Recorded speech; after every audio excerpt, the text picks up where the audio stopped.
प्रिय जी, साफ तौर पर जो आपने अभी जिक्र किया था कि कराची 1971 के बाद ये क्या माना जाए कि 71 के बाद ये स्थिति है कि भारत ने अब ये कूच किया और ये जो स्टाइल, इजरायली स्टाइल में लगातार जो एक्शन लिए जा रहे हैं हमारी सेना की ओर से, वो कहीं ना कहीं इतिहास में कुछ और बड़ा लिखने जा रही है भारतीय सेना।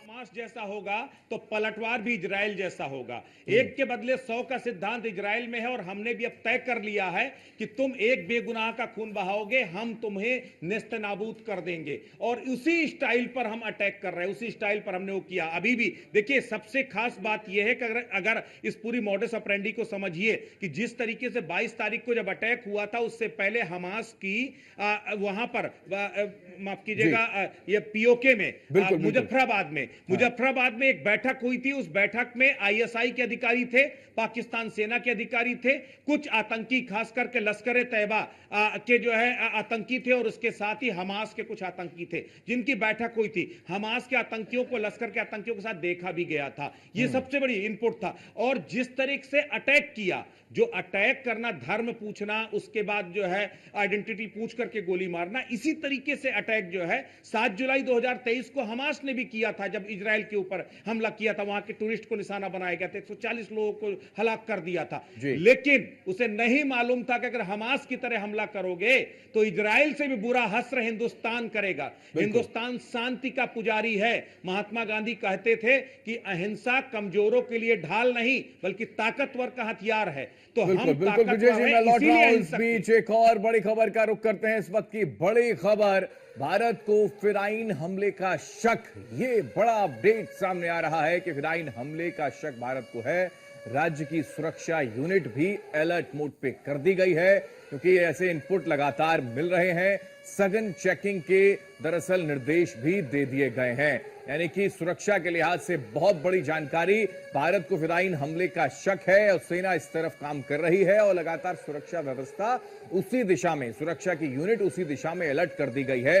अलग अलग राज्यों में एडवाइजरी जाहिर तौर पर जारी कर दी गई है। सघन चेकिंग के लिए भी निर्देश दे दिए गए हैं, क्योंकि इसके लिए पाकिस्तान नापाक हरकत कर सकता है, ऐसे भी संभावनाएं जताई जा रही हैं। और उसी के चलते सेना को भी शक, भारत को भी शक, राज्य की सुरक्षा यूनिट को अलर्ट मोड पे डाला गया। विजय जी के एक बार फिर से रुख करते हैं। विजय जी, साफ है कि यह स्थिति कई मर्तबा रही है और इस दिशा में सोचना होगा और वही सोचा जा रहा है। दिखाते हैं जो F-16 को जब मार गिराया गया, उसकी वो तस्वीरें आपको लगातार दिखा रहा हूं। ये वॉर रूम की वो तस्वीरें हैं कि किस तरीके से F-16 को क्रैश किया गया था। आप ये देखिए, ये जो रेड सर्किल है, देखिए F-16 नीचे गिरता हुआ आपको दिखाई दे रहा, पूरी तरह आग का गोला बन करके गिर रहा है। ये F-16 है हिंदुस्तान का, और ये लाठी में पायलट पाया गया। जो राजस्थान का लाठी है, वहां पर पायलट को गिरफ्तार किया गया, यानी पायलट को जो है जिंदा हालत में पायलट को पकड़ा गया है। और ये राजस्थान के पास में ही ये जो इसको गिराया गया है, ये जैसलमेर के पास ये गिरा हुआ है जो F-16। तो ये लगातार तस्वीरें, एक एक तस्वीरें बता रही हैं कि पाकिस्तान की हिमाकत का हिंदुस्तान के रणबांकुरों ने किस तरीके से जवाब दिया है। और ये हमारी एंटी बैलिस्टिक मिसाइल सिस्टम है जिसने F-16 को मार गिराया है। इसी F-16 पर इतराता था पाकिस्तान, कहता था हमारे पास F-16 है, लेकिन उसे नहीं मालूम था कि अगर उसके पास F-16 है तो हमारे पास भी S-400 है,